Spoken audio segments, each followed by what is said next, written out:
Let me quickly introduce my panelists. Thank you so much for coming. On my extreme left, the lawyer with a lot of experience on getting companies public and then getting all the love from SEBI and the stock exchanges, Damini Palla, who's a lawyer with now nearly 18 years experience and the pleasure of doing a lot of work with her. Next to Damini is Biswajit, again, whom I know for 27 years now, and who looks much younger than me, but is a few years senior in law school. And again, a securities lawyer with great experience, US qualified, dual qualified, and has done some fantastic work over the last many years. On my left, Rakesh, Global Group General Counsel for your OYO, again managing, as he told me, 35 jurisdictions, and that itself, Rakesh, is a reflection of the complexity you deal with on a day-to-day basis. And of course, has also filed an offer document with SEBI recently, and is aware of all the nice fun you have when you do those things. With that, quickly dive into the subject. As we know, starting with Zomato in July 2021, we have now a bunch of companies which have been listed, and I can tell you from live experience that we are continuously getting inquiries from companies who see capital markets and listing as a real exit, because I think up to the time Zomato did its IPO, there was always questions on whether capital markets would provide an exit. There was of course a larger question on whether India was a bit like Hotel California, which is, there was no exit for private equity. But obviously that slowly, starting from SKS Microfinance and then Equitas, Ujjivan. So there have been a lot of IPOs where private equities managed to get listed and then get the exit. But the last 3 years, as I said, we started work on Zomato in November, December 2020. So the listing happened in July. There's clearly been recognition that this is indeed an option that people want to pursue. With that, it is obviously my favorite topic. So but I should let the panelists speak more than the moderator, which is a thumb rule. But Damini, I know you joined Zomato when the IPO preparation was on. We hadn't filed yet. What were your initial thoughts? Because I know you were not a capital markets lawyer. You had obviously fantastic experience on private equity, corporate employment. And initially, when you suddenly saw lots of requests for information and these international lawyers asking you information, us asking you for your biodata, what were you thinking about SEBI and capital markets at that stage, Damini? The whole process was a lot of fun. I think at the start of my career, I did a rights issue. So I was somewhat familiar with the process. I know it's different, but I think I'd gone through that. So I think a lot of the requests were pretty much on expected lines. I think the challenges were, of course, getting the company used to the fact that there's going to be a new compliance regime. There's going to be, you're going to be public first, and then, you're going to be answerable to retail investors. You have to put in place lots of processes, whether it comes to insider trading or disclosure obligations. I think one of the things was the publicity guidelines. So suddenly you went from a company that would put everything out as and when you wanted to suddenly being restricted over a 6-month period or whatever that period was. But I think one of the largest learnings in all of this, one is the law and how you deal with SEBI, how you sort of look at your objects of issue, which I think in the entire prospectus is probably one of the most critical pieces which you should nail up front.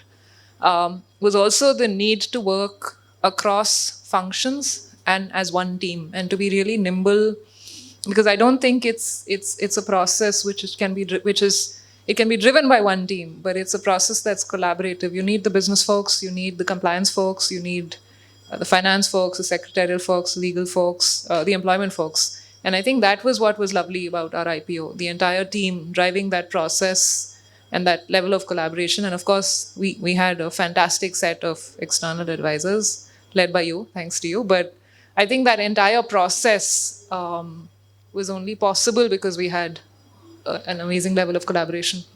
No, I'm going to come back to you in a bit on the listing, but coming back to, Zomato was professionally managed in the sense that it didn't have an identifiable promoter. But you, of course, Rakesh, have an Indian promoter and you have an international promoter, which from experience can be a lot of fun.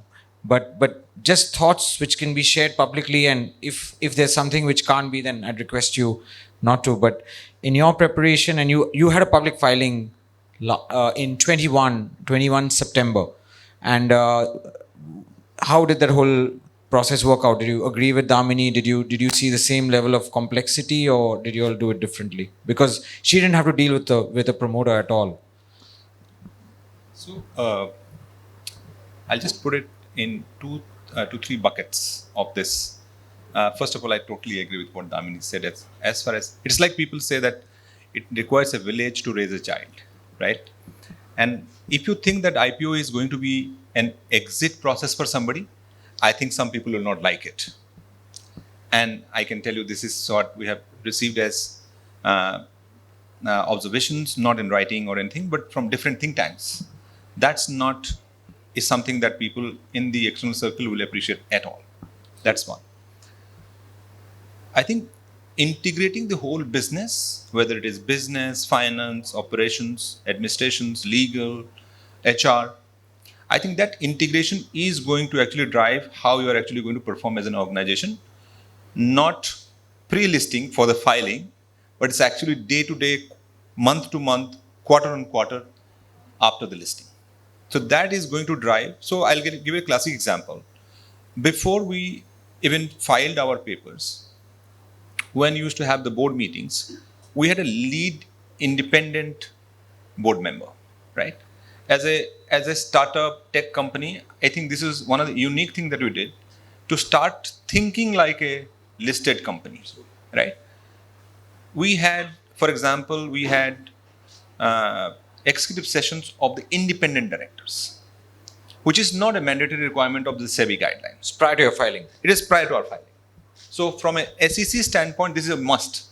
And that too for US listed company, not the foreign private issuers, right? So the good part is that we did all of this activity as a preparation for our IPO. And I can tell you, I had a great team which built together all of this document of 600 pages in precisely less than 2 months. The complexity actually starts at that time when you talk about the promoter. Because all of the experience that we had in Indian context for a tech IPO,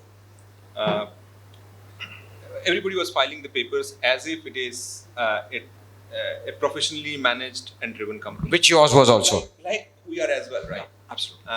But at the same time, it is important to understand that the SEBI guideline required us to comply with the promoter requirement. And we tried our way, but we are very sure that it's not going to come by. We tried, we made a request and so on. But at the same time, it is important to understand what does the law say. The law says that founder is a promoter or not. That is not determined by somebody started the business. It is determined by the quality of control that you have in the business, right? For example, whether you have a right to manage, monitor, appoint the majority of the board members. Do you have a certain group of people who have the ability to control that business through voting rights or otherwise contractually, right? So some of this element we had plenty in our papers, right? We had SoftBank holding 45% plus, and these are public info, so I have no problem in sharing. Ritesh, as our founder and the group CEO holding roughly about 32-33%. So there is no way of saying that you can't be not the promoter. But it took time to explain and make at least the investor side understand. From our side, from a founder standpoint, going to the for the IPO, raising the funds for the business, the growth, keeping the employees moral, active, being a part of a listed company, large conglomerate, all these things were very, very good. But at the same time, it takes time to explain the financial investor to come as a promoter, because there are nuance of promoters, right? Whether liability, indemnity, and so on and so forth.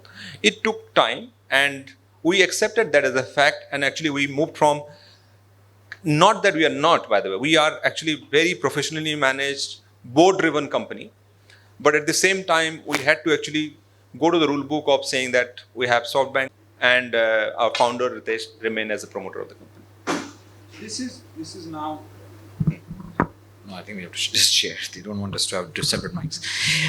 No, but Rakesh's point in the last few years, and particularly because of certain other companies, is now becoming a key feature. The broad sense we get in, and I'm going to spend 30 seconds. So SKS Microfinance was a classic case where no single shareholder held 25%. But SEBI was very clear we would not allow them to IPO. So SKS IPO is one of the first IPOs in our country which had private equity as promoter. After that, Pratap Snacks, Sequoia was promoter, and there are a bunch of others. But we are now going back, Rakesh, in the way SEBI is behaving. We're actually going back to a situation where it will be very difficult for companies without an identified promoter. For reasons which, SEBI believes that a promoter is key to holding responsibility and liability post-listing, which fundamentally goes in some ways against the principles of how companies were set up. That shareholders should not have liability, and that's why we moved away from limited liability partnerships and proprietorships to corporate entities. But our regulator still, for some reason, believes that even after listing, the promoter can control the company. So these are all discussions which we all need to have at forums and speak to SEBI. But it is becoming, in my view, both your shareholders had much above 25. 25 is the threshold they've set. Again, don't look for it in any regulation, you won't find it. But this is a threshold they've set orally as that being applicable to identify promoter. And I'm sure Rakesh and Oyo would have tried to explain to SEBI that they're professionally managed, and his example of independent director meetings is fascinating. I don't know in many other companies or unicorns or even conglomerates have done this prior to their DRHP. A control point, and people say that, then there are a couple of exceptions, by the way. You know that, you are in the market, so I don't need to tell you, but there are a couple of exceptions where they have more than 25%, but they did not have that control aspect in terms of board management, in terms of navigating any decision making in the company, and hence they did not become a promoter. But the primary problem comes here is that if an investor, a financial investor, is looking for that so-called exit in an IPO process, they get stuck. Previously, they get stuck for 3 years. Now they get stuck for at least 18 months. So these are the nuances that investors struggle to deal with. Promoters are broadly okay because they are the one who actually started the company, so they are going to be there in the company for almost like forever, like we expect everybody. And I agree with some reason that SEBI plays on this for the promoter's role is primarily because I think there is a history behind every company before they go to the public, right? The KPI discussion happened right after like September to December 2021 is also a culmination of all of these facts that the KPI came into play, that how did you actually raise capital pre-IPO and how are you going to raise the capital post-IPO and disclose that in the public document. So this KPI again is a concept which existed for years in offer document. So you would have NBFCs or banks disclosing a lot of data which is not accounting but which derived from statistical information and other financials. But SEBI got really excited when it saw a lot of data for unicorn companies which it had not seen before. For example, gross merchandise value. How many times does a person visit a website again? How many times does a person buy? For example, Zomato would say that somebody visited our website, used to come once a week or once in 15 days, now they come once in 3 days. So this is data which is not accounting. But this kind of data got SEBI, initially Zomato was able to pass through quite easily, relatively, but others were then had to explain this to SEBI. And of course, this whole data on TAM, which I find really amusing, where TAM is about total sort of market, accessible market that you have. And in many offer documents, many people would put the Indian population as the market. Now I'm just kidding here, nobody did that. But the total accessible market sometimes went to 400 million, 500 million. And you could argue it was a figment of someone's imagination. Because all of this, so I have some sympathy for SEBI when they got excited. And again, and Biswajit will bear me out, fundamental securities law is when you write something in an offer document, you continue to provide that information in subsequent quarters to investors. Some of our companies went after the IPO and stopped providing it. Right, so that fundamentally Was something which was not regulated because it was basic securities law. So SEBI now regulates that also, saying that if you provide some information, then for 8 quarters afterwards, you will continue to provide it. So unfortunately, in our country, as we know from other laws, because people don't follow things, everything has to be in black and white. And in capital markets, which was global US securities law, and I'll come to Biswajit, is more by practice and case law than it is by regulation. But in India, we like to see things in black and white, and that's how it's worked out. Before I come to Biswajit, but I have a question for you, Damini. We had some interesting situations in Zomato where we were trying to do bonus and we were trying to do some other share related issues. So most of these companies, their base share is worth in lakhs. They've never had bonuses or splits. So Zomato's value, if I remember correctly, one Zomato share when we started work on the IPO was about 84,000 rupees. It was not Berkshire Hathaway, but it was close. But in terms of that, we had then to do some capital structuring. And just around then, we had this famous press note called Press Note 3. So Damini had to deal with some shareholder issues then, Damini. Yeah, I mean, but that I think was, you had to sort of talk. It's not working. You had to talk to your shareholders and sort of make them understand that this was the process in the law. But I think in our case, we had very cooperative shareholders. And I don't think Press Note 3 was really a stumbling block or a burning issue for us. And it hasn't been ever since either, really. But you had to exit some shareholders so that you could do the bonus and the split. So yeah, but that was still not, I don't think the percentages were very large either. I mean, it all said and done, that was a very seamless process for us. Because your cap table is quite... Our cap table is quite diverse. Yeah. Our cap table is quite diverse. We don't have a promoter. Correct. We have a majority independent board. Yeah. We don't, we're completely, I think, that way professionally managed and continue to be so. But I think I can see where SEBI is coming from. Like, Yash, if you look at the recent amendments to the listing regulations, I think all of this is tying into how SEBI is approaching listed companies. They've tightened the disclosures. They've reduced the materiality thresholds for disclosures. They have aligned some of these with the ICDR regulations, by saying that you have to make disclosures on senior management. So earlier you'd only talk about the MD, the CFO, and maybe the company secretary, but now you have to talk about your entire sort of management. So they've asked, I think the interesting one is going to be market rumors, whether how you're going to clarify or deny those. And we'll see how the top 100 companies, how that plays out in the next 6 months, especially if you're looking at an acquisition. Post-listing, right? Do you confirm that you're looking at an acquisition? Do you deny it before you take it to the board? I think that's going to be a challenging one for companies. So I think the next 6, 10, 12 months will be very interesting. The other one is, of course, confirming or denying market rumors. Yes. Because you could have a situation on a daily basis, and I think there were 26,000 registered newspapers in India or something like that. So tracking that is going to be a mammoth exercise from a compliance standpoint. And they've kept social media out, so you don't have to. Yeah, but you can always have, somebody plant a story and then you're either confirming or denying it. I think that's going to be a challenge for the top 100 and then the top 250 companies. So exciting times ahead, I think. Yeah, no, I'm going to come to SEBI in a bit, but before that, Biswajit. So, Biswajit, of course, worked on some really interesting transactions with us. He and us worked on a SaaS company which had just flipped from Singapore to India.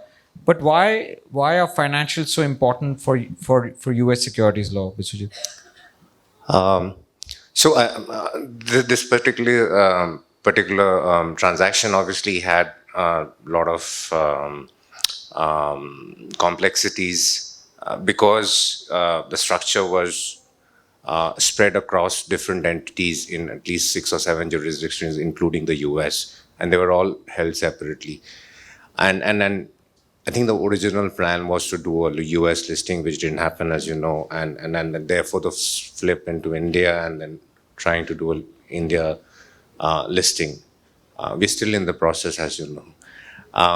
The reason, of course, from a regulatory perspective, US regulations say that you have to give investors a sense of what the company would have looked like before the restructuring or before a material acquisition, etc. And regulations have changed over time. The material acquisition tests have actually become a little bit more lenient nowadays, especially given the incidents with technology companies where sometimes the revenue matrix or the profitability matrix may work differently from companies which are not technology companies, and therefore the SEC actually introduce certain slightly lenient measures. But overall, the philosophy is investors need to know how the combined company would have looked at least for one full fiscal year.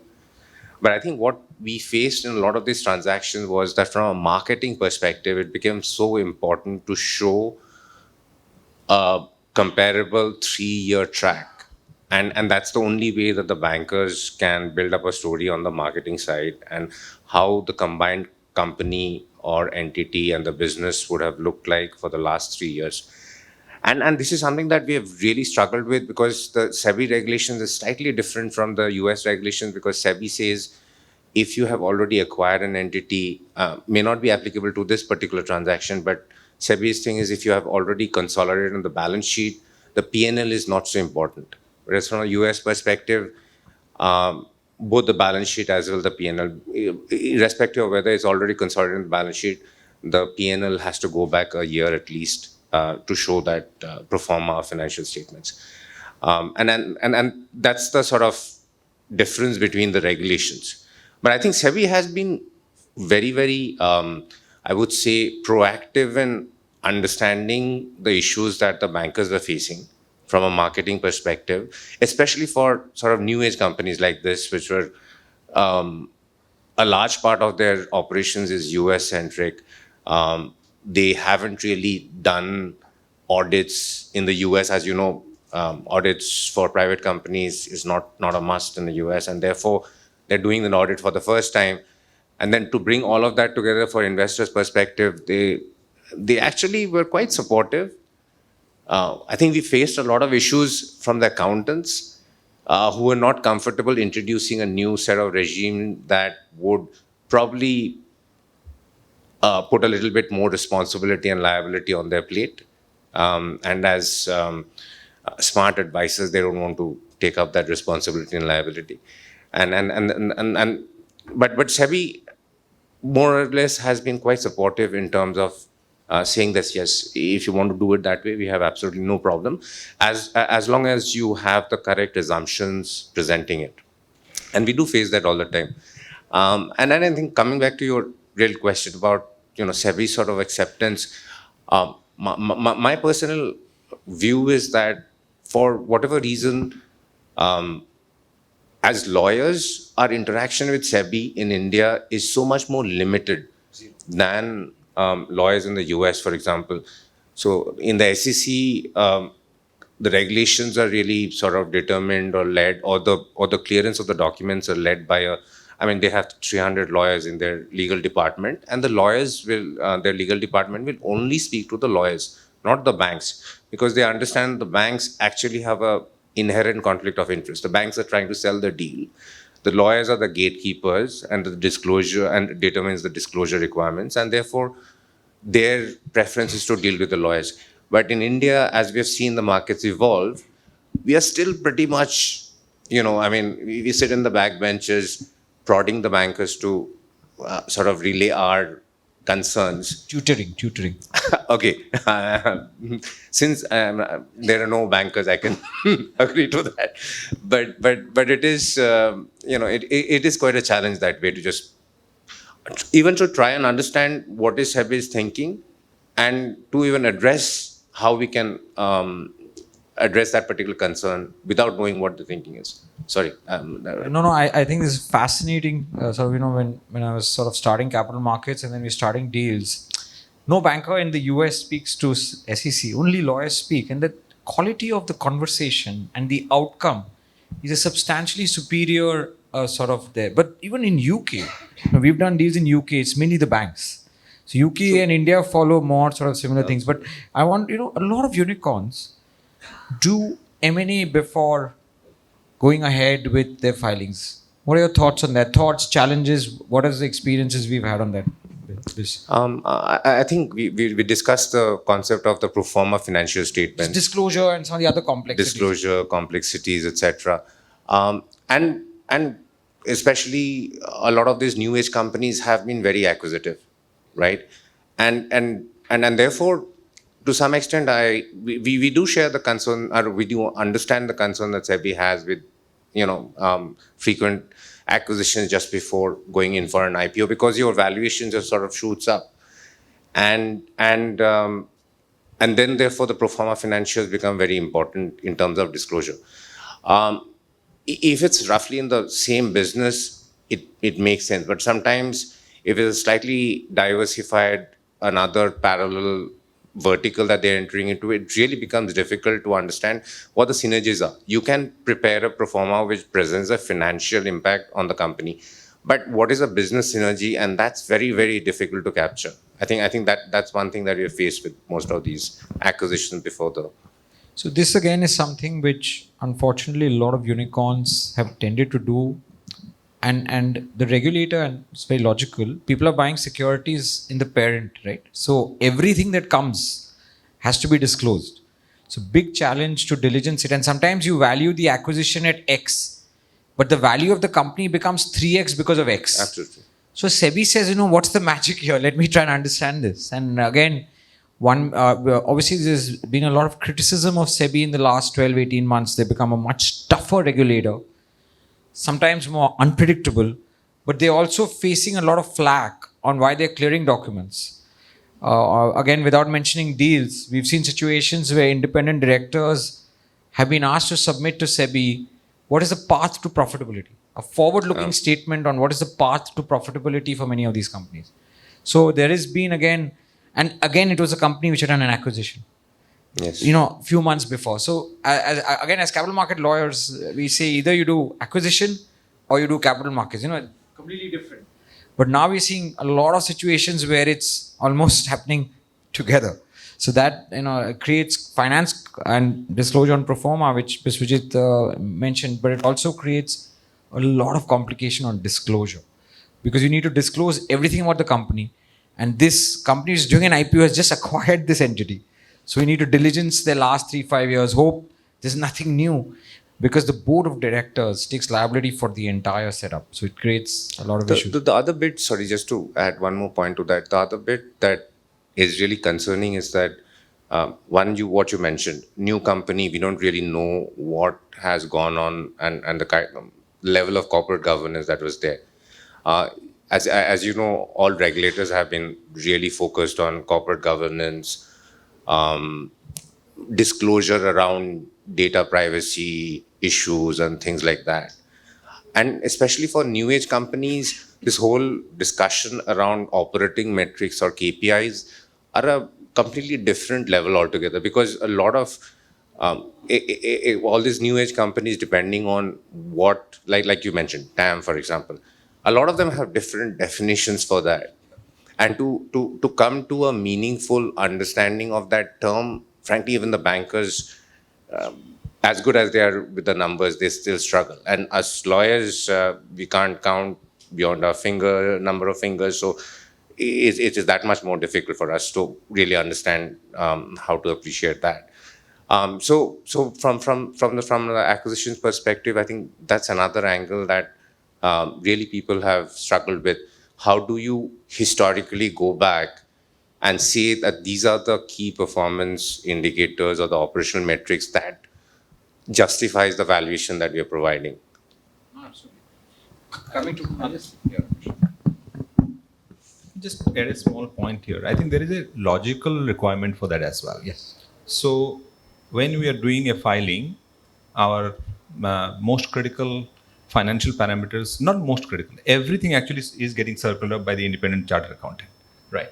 So if you think that you're doing an acquisition, which is going to be a material acquisition and can't be just standalone 5% of the business or 1% of the business, that requires to be getting consolidated to the main accounts, that requires a huge amount of exercise to get integrated.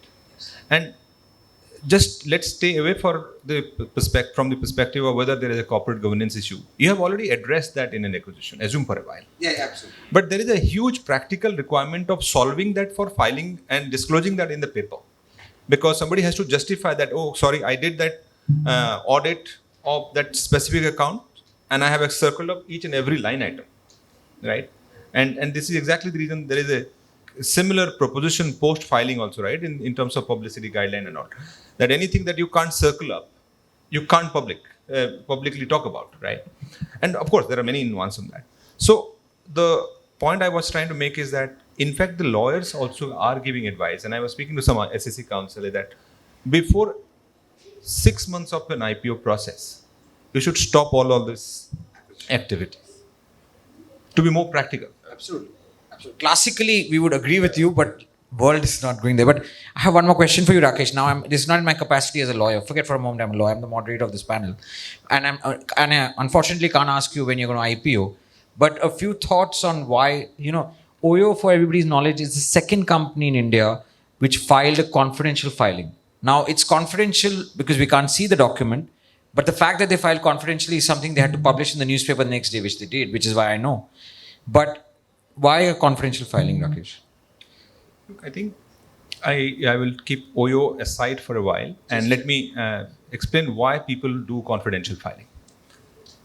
This actually started in 2012 by Obama administration in the US for companies of annual revenue of about $1 billion, that they should just come to the market, access and explore what is their appetite for an IPO.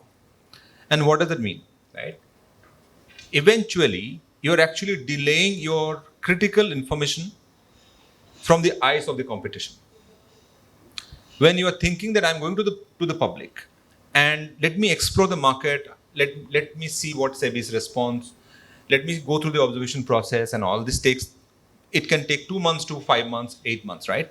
In this period, you are actually able to first keep your information, sensitive ones, including slightly more critical, I'll not say proprietary, strategy and all, business model, so on, will be out of the market, right? So you can keep it aside, confidential for a while. So you don't do a public filing. You only file with SEBI or SEC. Second, you get a different window for your public issue, right? You get a longer window. So you can do the time of the market in such a way. You can decide on the quantum of the issue better. You can decide on the pricing of the issue better. So given all of these 4 or 5 parameters and keeping the competition out of all of this, people do confidential filing. Now, process-wise, in a normal DRHP process, you file with SEBI, you file a stock exchange to start with. In the confidential filing, we have to just file a confidential paper with SEBI. Nobody else. It doesn't go to your website. It doesn't go to the banker's website. You have to just do a public advertisement without the size of the issue, without specs, that I have done a confidential filing. That's the first process. How is it different from, and why did we do it? I think we had our own share of learning in the process. And we wanted to, and there are some changes that happened in the law, that changes happened in the process of SEBI looking at the papers. So we thought that with the learning of the past filing, and SEBI expected us to file most updated papers, we thought we will keep these updated documents info a bit away from public perspective and work with and engage with SEBI to get that paper sorted. Of course, we are in an advanced stage, but the process issue is you file a DRHP. Here you file a confidential document. A DRHP to UDRHP to RHP process actually moves like a confidential document to UDRHP 1 and then file that UDRHP 1 with in your website. You disclose, you file with the stock exchanges, you make it public, give the public 21 days to give you comments, and after that comments, it actually come back to you with a kind of observation letter or updation with a UDRHP 2 document. In that process, you can start your marketing of your IPO. You can talk about your QIBs and so on. And if you get the approval on the confidential filing process, you get an 18 months window. Just better than 12 months. Much better than 12 months, right?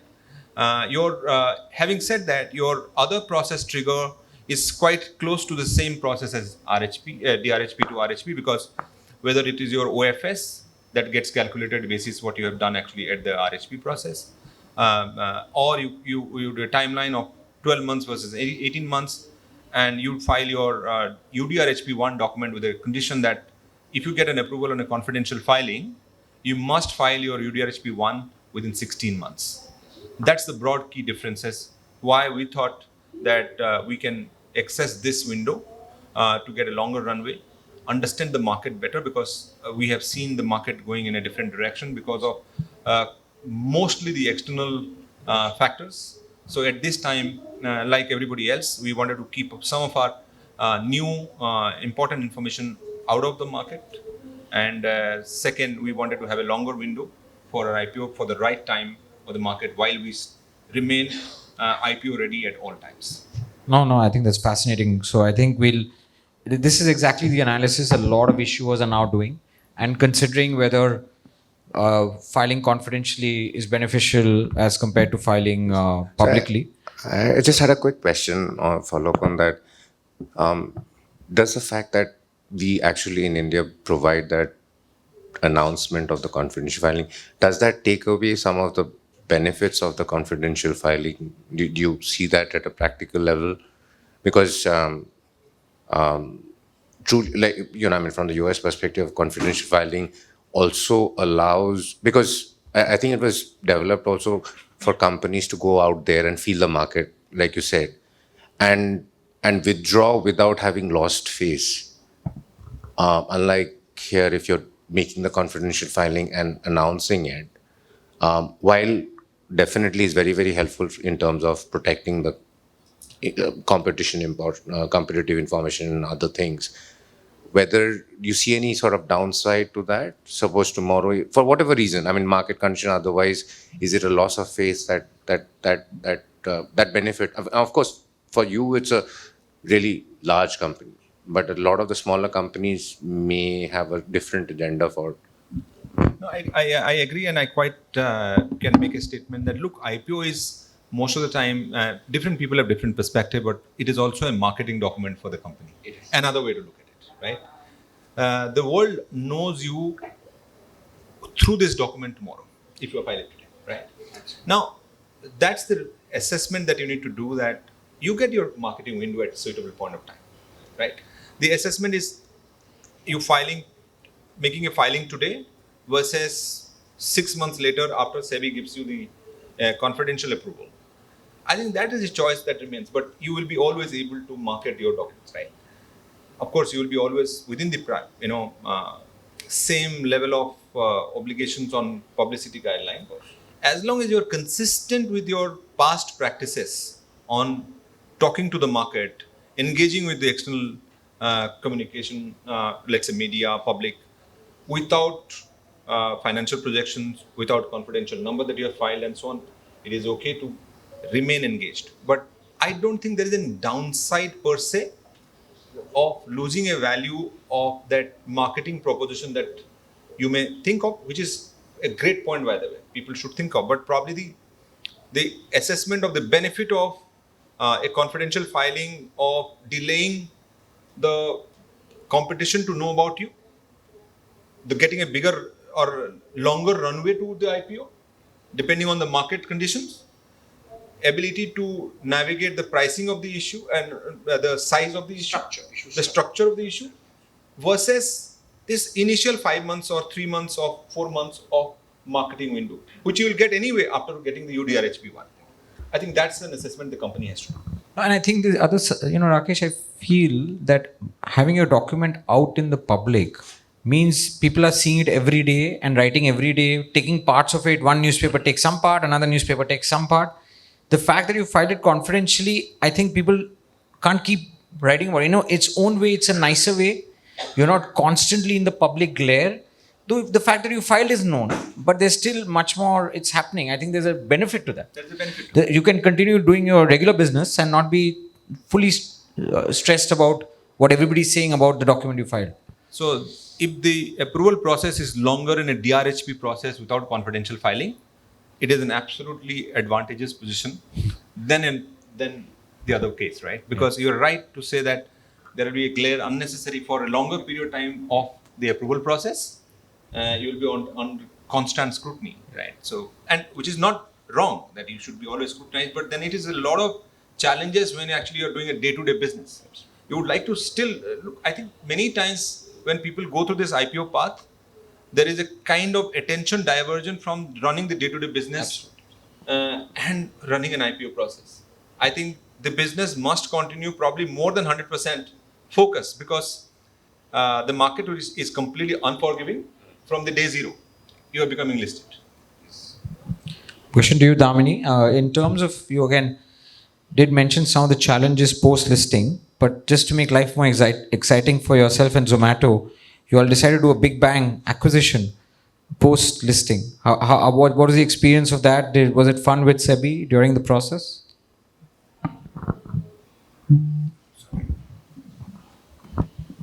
Yeah, I think we did 7 or 8 acquisitions post listing. No, sir. We did 7 or 8. I think the last one was a stock swap. That was fun. It took a little bit of back and forth on some of the explanations. But again, I must say that the regulators were incredibly supportive throughout that process. So I don't think we've sort of faced issues with us. There were some clarifications and questions which were asked of us, which we responded to, and I think we disclosed as well. So I think it was relatively easy. I think the SEBI process was easier. Being private versus being listed. Just in one sentence. You can't speak for more than a sentence. Being private is a lot easier. You can do a lot without sort of, I think, being held to standards of disclosure and corporate governance, which don't exist when you're listed. But I think you need to be held to those standards once you're listed, right? Because ultimately you are working with public money. So I think some of these measures of accountability, disclosure, are actually steps in the right direction. It does increase the compliance burden for all of us. It does result in a lot more conversations with the business folks, with the finance folks on the next steps. I think the structured digital database recording every single piece of information, things like that, are onerous compliance requirements, but I think they're steps in the right direction. It's again an Indian innovation. Structured digital database doesn't exist anywhere else in the world. But with that, I think we'll invite a few questions. Otherwise, we can wrap up the panel. But any questions? No? Take this opportunity to thank Legal Era for having us here, and my panelists, Damini, Biswajit, and Rakesh. Thank you so much. It was a pleasure interacting with you this afternoon. Thank you.